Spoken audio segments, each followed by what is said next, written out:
Well, welcome back, ladies and gentlemen. As you've heard from my colleagues, there was a mechanical issue earlier today on our next speaker's plane, so we will now hear from our keynote address at the lunch remotely. I think when many people think of the millennial generation and the future of our country, people like AOC often come to mind.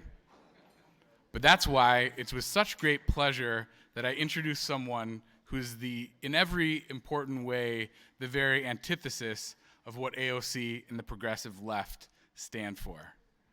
You may have seen him recently or read his commentary on Fox News, CNBC, HBO's Real Time with Bill Maher, The Economist, the Wall Street Journal editorial page, and I believe this was all just in about the past week alone.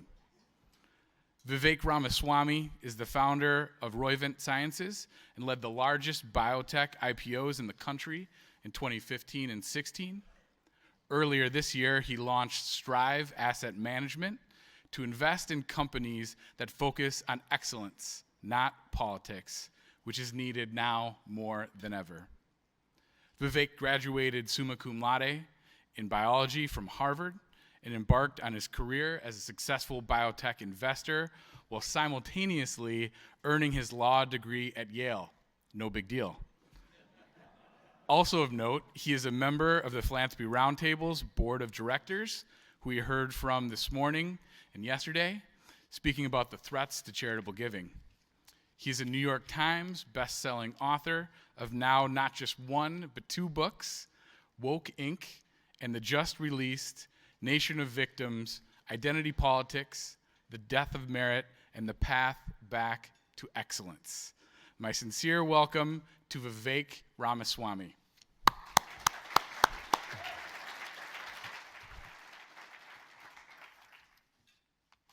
Thank you all. And again, it's my sincere apology not to be able to be there with you in person. I spent about a good half hour or more on the runway before we decided that the backup plan was at least going to be the next best thing. So I hope, and I know that I will be meeting many of you in person. It's just a question of when. But thank you for accommodating me this way. I'll kick this off with a few remarks, and then I know we're going to have this to be more of a conversation that Gabe's going to help us facilitate. But I'll kick off with a hybrid of themes from both of my books that I hope gives us a good foundation for the rest of our conversation. And I'll start with a moment that takes me back to when I was in second grade here in Ohio, where I'm talking to you from, back in 1993, when I heard Martin Luther King's I Have a Dream speech for the first time.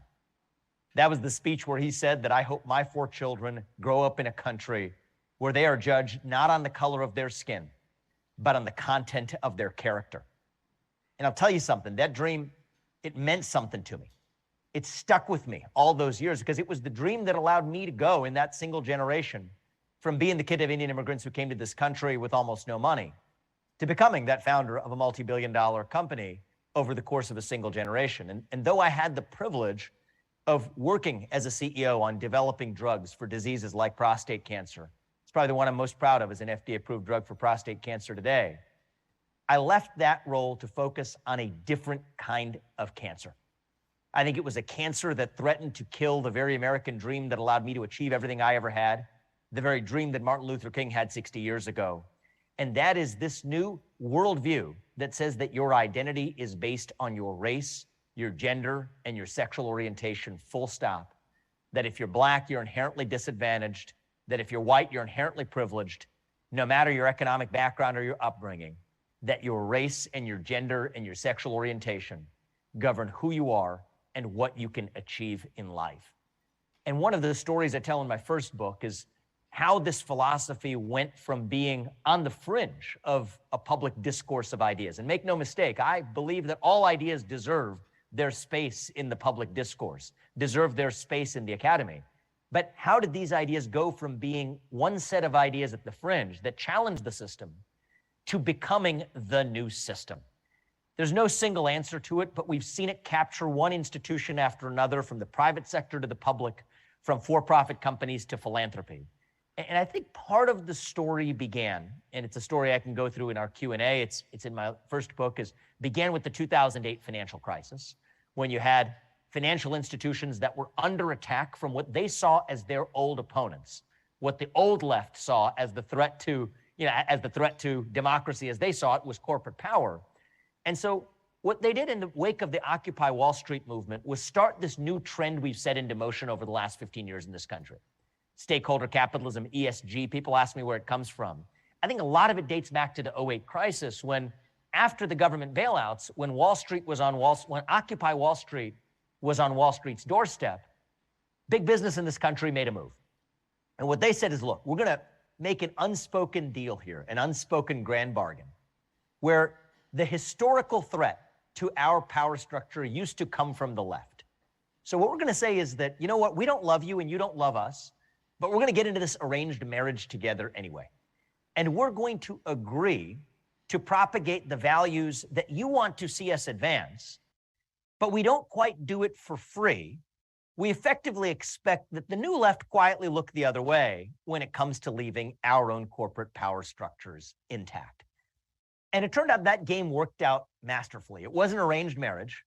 My parents had an arranged marriage. That was an arranged marriage that worked well. This was not an arranged marriage of love, however, the one I'm talking about here.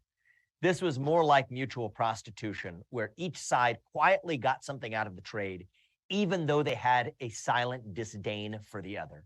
And any marriage in which each party in that marriage doesn't love the other will not end well, but it will work so long as every party gets what they need out of that trade. And that's what led to the birth of this new ESG industrial complex, woke industrial complex. It goes by many names in my book and elsewhere, that then got Silicon Valley in on the act, doing the same thing with censorship, saying that we'll censor content online that the old left does not want to see, but we expect the new left to look the other way when it comes to leaving our monopoly power intact. And that game worked so well that it fell all the way down the cascade for institutions across corporate America, even institutions in the private sector, in the philanthropic giving of the people who generated wealth through their success in corporate America. And that's the short story of how this cancer infected one sphere of our lives after another, dating back to that '08 crisis. In my second book, though, I explore a separate dimension of this, which is that it does take two to tango. What I mean by that is, yes, there is a top-down cynical account for how we got to this merger of progressive political power and corporate power. There's a top-down version to the story. But it takes two to tango, and what I mean by that is it also takes a culture that's willing to buy up the narratives that they sell. And that's what the second book, Nation of Victims, is about, which is why it is that we as a culture, we as a generation, my generation, millennials and younger, Gen Z, are eating up these victimhood narratives that are served up to us on a silver platter. It wouldn't work if we weren't ready to buy it as well. And that's not a top-down question, that's a bottom-up question. It's a question of what's wrong with our national psyche. Where are we in our national history that causes us to be so susceptible to buying up the narrative to see ourselves as a victim rather than to see ourselves as we once did, as underdogs who overcome hardship rather than victims who are defined by our hardships? So that's the question I explore in Nation of Victims. And there's a famous quote that I cite early on in the book that's often attributed, it actually turns out incorrectly, but often attributed to the founder of Dubai. And it basically goes like this. He says that my grandfather rode a camel, my father rode a camel, I ride a Mercedes, my son drives a Land Rover, my grandson will drive a Land Rover, but my great-grandson will have to ride a camel again, because hard times create strong men create easy times create weak men, and weak men create hard times again. And I can't help but look at much of Roman history, the many rises and falls of Rome that I track in the book, and watch some of the parallels between the rises and falls of the American experiment. Take the fact that we're in the middle of the largest intergenerational wealth transfer in human history, from baby boomers to millennials, and that might explain where some of that culture of entitlement comes from. Entitlement leads to laziness, and as I argue in the second book, victimhood fits laziness like a glove, because it justifies that feeling of sloth or laziness or the apologism for actually being on the receiving end of something you did not earn, to be able to justify it with a narrative of victimhood and hardship that was often false at its core. So I think these are complicated questions, both in terms of the cynical forces that are perpetuating this identity politic, anti-meritocracy, I would say, one-sided progressive movement through the private sector, both in the philanthropic and for-profit private sectors. But the discussion would be incomplete if we didn't talk about the generational change in our country that actually created the demand for those very narratives. And I think the answer isn't one or the other, it's both when it comes to seeing that problem with clear eyes. And where I'll close my opening remarks before opening this up into conversation is that as much as it might be fun and easy and great for writing books to point out a problem or appearing on television for a 3-minute bit here and there, I don't think we move the ball forward very much if we just achieve complacency by pointing out the innumerable hypocrisies on the other side, because innumerable they are, and that would take all of our time and attention if that's all we focused on.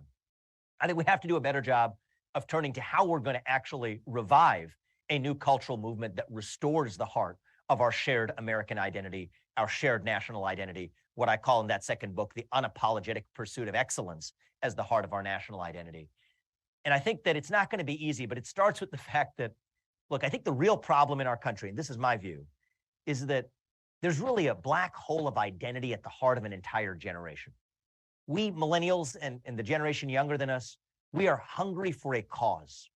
We are hungry for purpose and meaning and identity at a point in our national history where the kinds of things that used to fill that black hole, that void, be it faith, patriotism, hard work is often a source of identity, family, whatever they may be, civic life, the things that used to fill that void of purpose, they've receded in modern life. And when you have a vacuum that runs that deep, a black hole that runs that deep, that's what allows poison to fill the void, whether that is wokeism or scientism, which is distinct from science, whatever the ism might be that fills that void.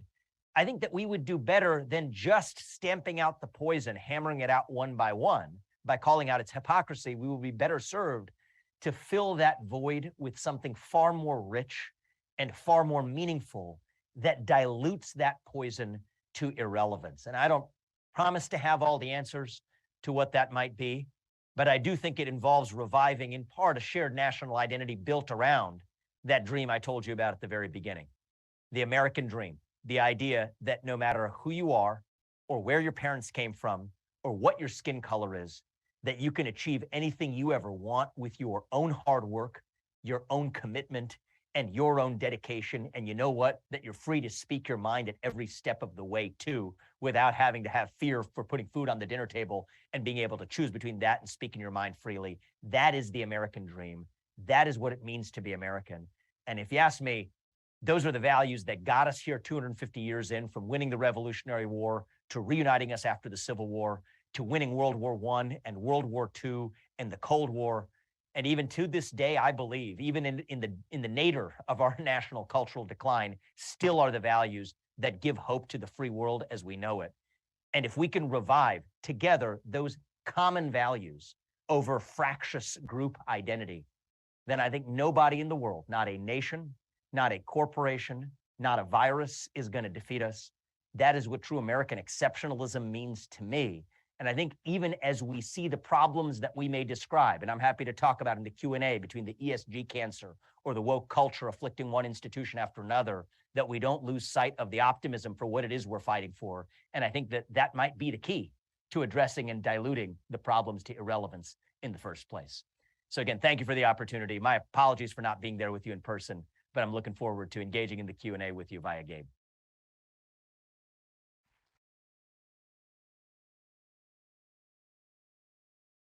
I want to start off reading Nation of Victims. It seemed in many ways almost like a sequel to Woke Inc. And also, if you haven't read Woke Inc., you must do so. But how did you approach the writing of your newest book, and is there a connection between the two that you see? Yeah, one really is a sequel to the other. Thank you for asking about it. So the last chapter of Woke Inc. was entitled, "Who Are We?" I didn't have a great answer to that question, but it was the point I ended my opening remarks with. It was the fact that we have an absence of an answer to that question. Our lack of an answer to the question of what it means to be an American in the year 2022. To me, that was the black hole in the vacuum at the heart of a nation's soul. And one of the things that I left off with Woke Inc., I didn't have the answer to it, but I left off with a question, was the fact that there's a tension at the heart of American identity. Okay, I will venture to say that I speak not just for myself, but for every person in that room today too, when I say that there's a part of us that wants to be the rugged individual, that wants to be the individualist who defines our own destiny through the system of free market capitalism in America. That's definitely part of me. It's an important part of me. But there's also, I think, if we're willing to admit it, a part of us that also desires to be part of a whole that is bigger than the sum of its parts, to be a citizen, to come with not just civic rights, but civic duties and responsibilities. And so I think that's the beautiful tension at the heart of American identity, individualism and unity, capitalism and democracy. 1776, not just the year of the Declaration of Independence, but also the year of the Wealth of Nations. Both of those, capitalism and democracy, individualism and unity, both of those are America's parents.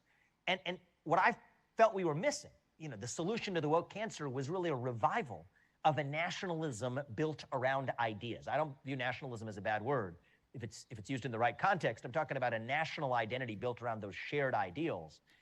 I didn't really say much about what those ideals were. And so that's what I picked up with Nation of Victims. Coming up with first a grim diagnosis, a diagnosis that I stand by, but it's a grim one that says that today our national identity is built around victimhood. Black victimhood, white victimhood, second generation Asian victimhood, liberal victimhood, even a rising tide of conservative victimhood. That's our current national identity. Everywhere we look, we are a nation of victims. But the call for action in the book is to revive that new national identity. Actually, it's not even new, just to revive our once national identity centered around the unapologetic pursuit of excellence. And it's a counterintuitive path. The path from victimhood to excellence is not an easy bridge to cross, but I think that takes us through some uncomfortable terrain in that book, even through the terrain of uncomfortable places like forgiveness, like the revival of civic duty, all of which I think are actually preconditions for unapologetically pursuing excellence as a nation again. So that was some of the connection between the two books, and I'm grateful. It sounds like you might have had a look at the second one already. Yes, I just got through it this past weekend.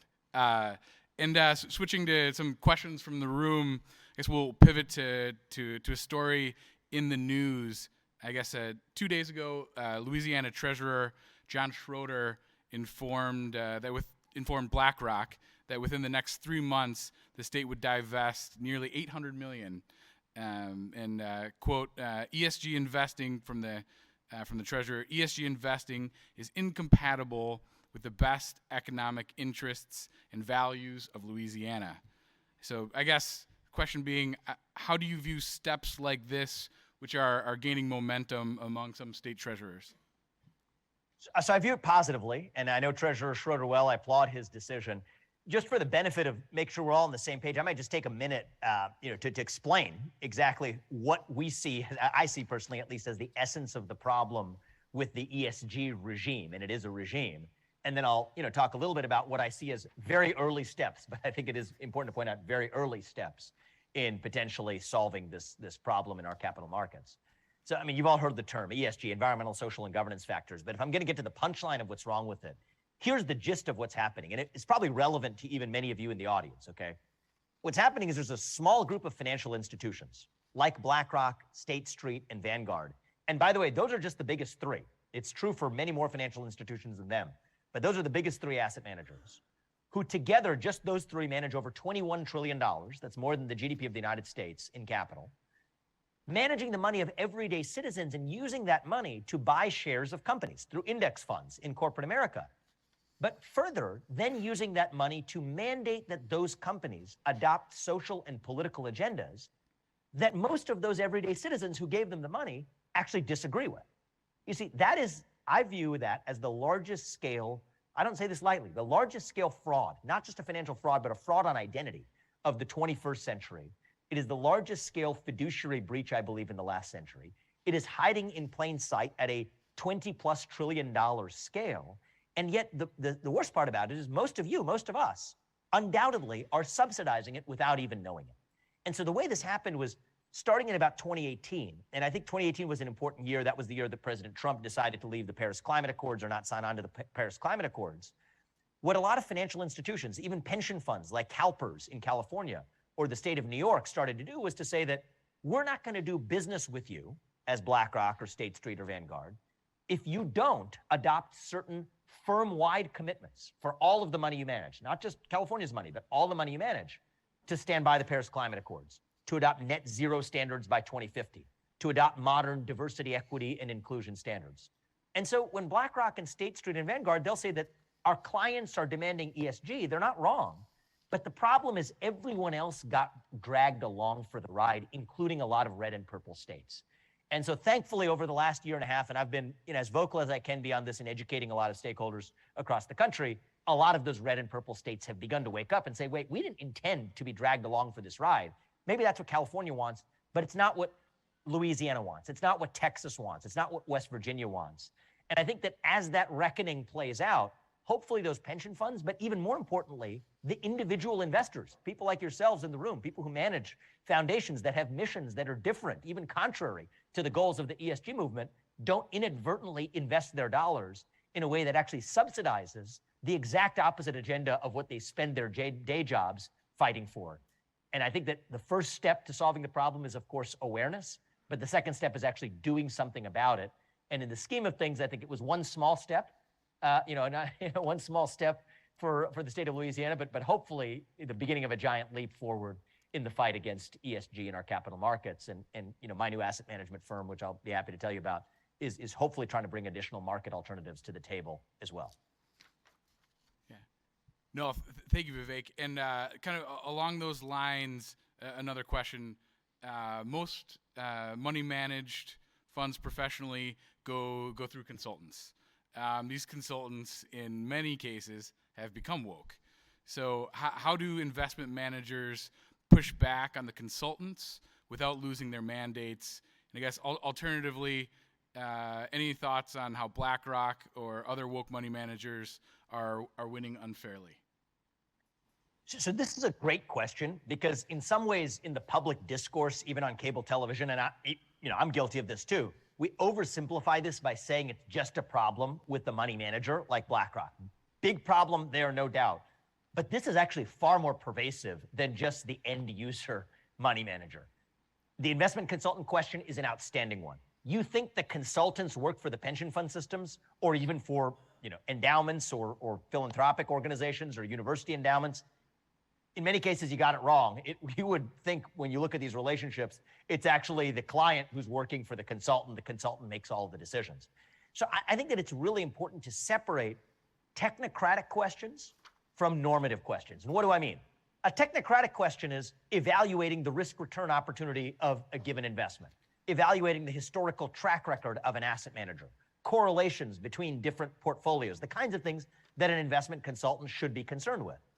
However, that is different than taking on a political mandate or a social mandate to say that the investment consultant will also only screen for managers who are embracing ESG values. So just like the asset managers like BlackRock have all signed up to a network called the Climate Action 100 Plus Network, there's a very similar association. It's a global association of the investment consultants that advise many of you, that advise many states, that have pledged that they will not actually advise their clients, like yourselves, to allocate dollars to asset managers who aren't standing in front of the ESG banner, standing behind net zero standards by 2050, the Paris Climate Accords, modern DEI standards, and so on. And many of the clients don't know it. And so I think the right solution is going to actually, at the end of the day, come from client demand to say that, you know what, I need to understand how are my proxies actually being voted. Because when Apple gives a 9-figure check to Black Lives Matter, or when somebody puts up a shareholder proposal at Target to defund the police and for that company to throw its support behind defunding the police, that's not their money. That is your money. It is our money being used to advance that agenda. But the technocratic analysis, the layers of separation between the owner of capital and the underlying company, which include asset managers like BlackRock, but also investment consultants in the middle, make it feel like a technical judgment, but it's actually a political and social judgment masquerading in the guise of a technical judgment. So if I have one piece of advice, if you're allocating money for yourself or on behalf of anyone else, you deserve to know that with your shares that you own, even the shares you own indirectly, comes not just a financial entitlement, but a voice and a vote. And make sure it's not a travesty to undercut with double force what you think you're doing in your day job for the world to make the world a better place, to have the way your dollars are invested, actually to unwind all of those benefits. I think that's the real travesty of ESG. Again, the good news is once you're able to see it and be empowered by the knowledge and the information, then you're empowered to act. No, and that's a great segue. We've got a question from someone in the financial services industry, and they broker funds with investment mutual funds, insurance companies. And so their question is, how do they get your fund into their products? Well, thanks. I mean, I don't intend to make this an infomercial, but I will tell you a little bit about Strive. So Strive is competing with BlackRock. So I founded this firm earlier this year with a politically diverse backing, right? From Peter Thiel to Bill Ackman to others who backed Strive at its founding. This isn't a partisan concept.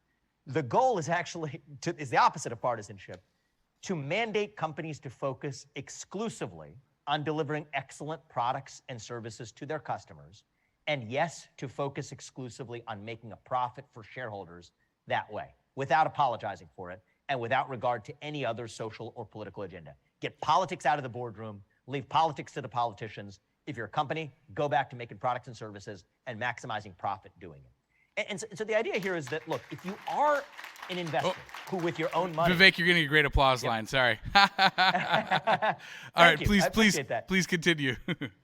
So, and I want to be really clear about this, and I'm not saying this sarcastically or anything else. I really mean this, bone deep conviction in this, okay? If you, with your own money, want to tell a company to advance an environmental or a social agenda or an anti-racist agenda or an anti-anything agenda, this is a free country, and you are absolutely free to do that. But the real problem is that you can't use somebody else's money to do it without their permission. And so if you want to advance that climate change agenda or that anti-racist agenda, Strive would absolutely not be a good home for your capital. I am crystal clear, 360 degrees in every direction, to say that we would not be a good steward for someone who wanted to speak with their capital with a politicized voice. But for everyone else, we do hope to create good options.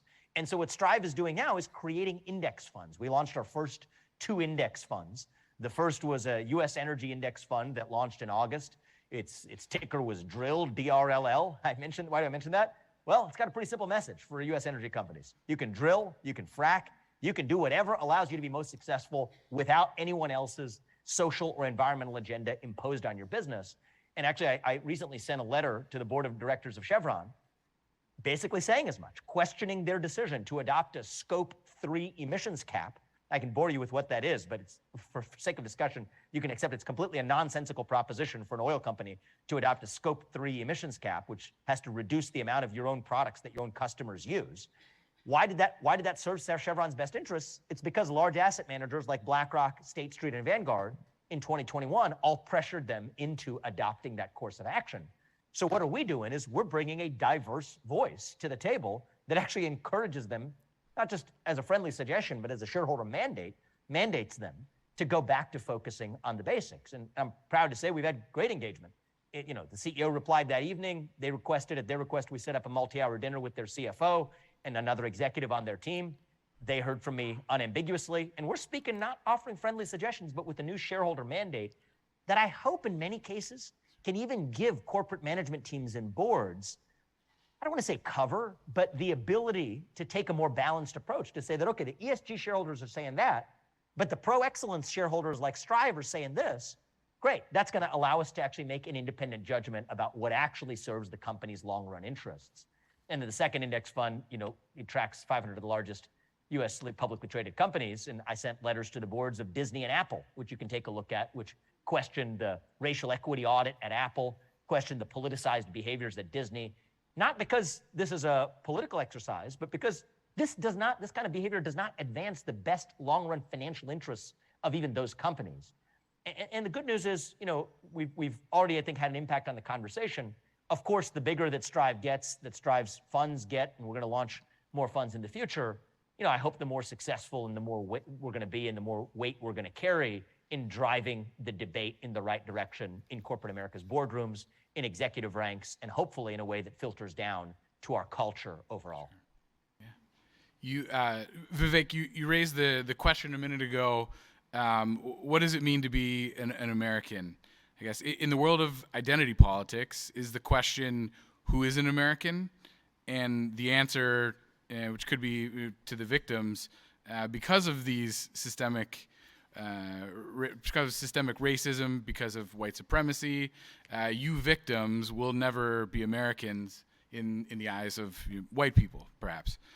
So white institutions need to be torn down. Do you have how do you view that?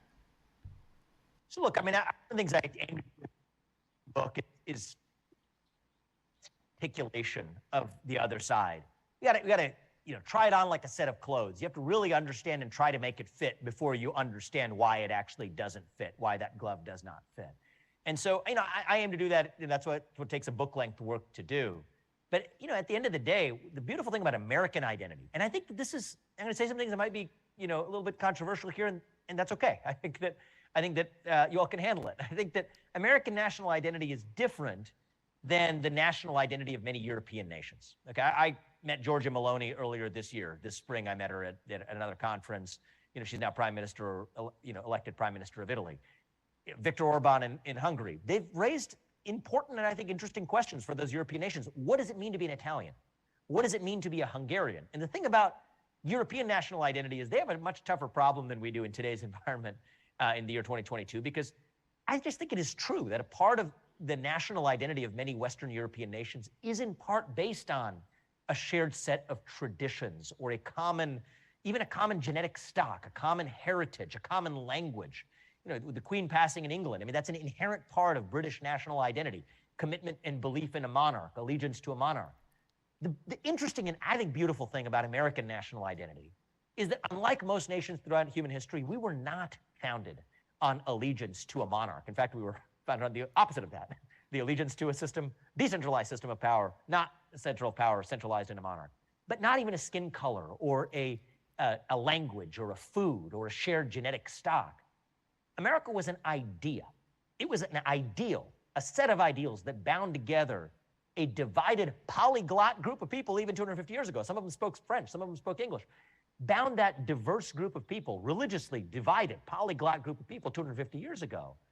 And I think that part of reviving the shared American national identity is reviving that national identity built around those ideals that anyone can opt into. So this is I think, a hopefully timeless vision of American national identity. Sort of was the identity of Rome, in ancient Rome. Rome was defined less by its geographic boundaries and more of whether or not you were a citizen of that nation, a citizen of that republic, and eventually a citizen of that empire. I think so too is the question of what does it mean to be an American citizen? To me, it is having an unapologetic, unhedged commitment to the ideals that allowed this nation to be born. And that is why many immigrants, including my parents, come to this country legally through the front door. I think it is why people, personally, as a personal opinion, why people who cross the border illegally, by definition, cannot be part of that in the same way, because one of those founding ideals is that we are a nation of laws. And if we're built on laws, your first act of entering the country cannot be a law-breaking one. Yes, we need to do a better job of letting people in through the front door legally. But if you believe in those ideals and you are unapologetically committed to them, then by definition, to me, you are and can become and can be and already are American. And in a certain sense, just because you happen to be born in this geographic space that we call America, if you don't have a commitment to those ideas, you're not really American to me in the same way. And I know that's a little bit of a controversial thing to say, but to me, we're not just a random geographic mass where we all roam on a given day, roam a geographic space, doing what our iPhones tell us to do at a given moment. That is not America, okay? America is a vision of what that place can be. You can opt into it, and if you opt into it, by God, you are American. And you know what? Just because you happen to be born here and you're entitled to something that you call a passport, to me, that doesn't really make you an American in the same sense either. That's, I think, the unapologetic national, even quasi-nationalistic, I won't deny it, quasi-nationalistic vision that I think we're going to need to revive. It's one that embraces cultural pluralism, but a nationalism built around ideas that I think makes the identity politics, I think, seem thin, I hope, even superficial by comparison, because whether you're black, white, gay, straight, man, or woman, you can opt in to that national idea, but that's a choice that you as a human being get to make. And that's what distinguishes human beings from animals, is human beings have the capacity for actual belief, has a capacity for belief in something that outlasts them in a way that animals do not. I think that it's exercising the most distinctively human of our capacities. That's part of what it means to opt into American national identity. No, it's very well said. Well, let's go out on this. You're, as I mentioned, a member of the board of directors of the Philanthropy Roundtable, a philanthropist. How should the donors who are gathered here today with us, how should we go about supporting the fight against wokeism? So, look, I think the most important thing for any institution to do, for-profit or nonprofit, and I think this is one of the things that the Philanthropy Roundtable, I think, guides its network to do well. It's part of why I'm proud to be on the board of that organization, is to define your institutional purpose. Why do you exist? There may not always be a good answer to that question. It's not that every organization has to exist for all of time immemorial. It's not a law of nature. And I think that every organization and its leader looking in the mirror and asking itself, why do we exist and what is our purpose? And then recognizing that everything else you do has to fall out of that purpose. Diversity may be important. It may be a means to an end of achieving that purpose. But it may require taking a diverse approach to diversity itself, even the ever-prized diversity of thought. One of the analogies I made recently was that, let's say you're operating a steakhouse, okay? You probably don't want diversity, even that ever-prized diversity of thought, on the question of whether it is morally questionable to kill animals for your own culinary pleasure. It's probably why I wouldn't make for a good employee at a steakhouse, among other reasons. I'm a vegetarian for exactly that reason. But that doesn't mean they need that kind of diversity. I don't think they need that diversity any more than I think skin-deep diversity of the skin color or the eye color or the hair color of your employee base matters either. Maybe if you're running an acting studio that's producing a particular type of film, maybe that does matter. But if you're a technology company, I bet it probably doesn't. So I think that each institution needs to define for itself, how do we actually defeat wokeism? It's not by talking about wokeism. That's actually the punchline. It's actually by talking about purpose, institutional purpose. Why do you exist as an organization? Even in a deeper metaphysical level, why do you exist as a person? Answering that question in a purposeful way, and then everything else we do is just a means to achieving that end. I think that's actually how we solve the alleged problem, is not by pointing out its hypocrisies. And I say this, guilty myself of spending much of my last 2 years doing just that, but by filling the void of purpose with a far more rich substrate that dilutes the wokeism to irrelevance through actual purpose, be it the purpose of your company or the purpose of your philanthropic organization, which is so rich and so powerful that everything else should follow from it rather than the other way around, which is what we're seeing from most organizations today. No, that's fantastic. Vivek, thank you so much for joining us, and we look forward to hopefully being able to welcome you back in person sometime soon. Great. Thank you very much for having me. Thank you.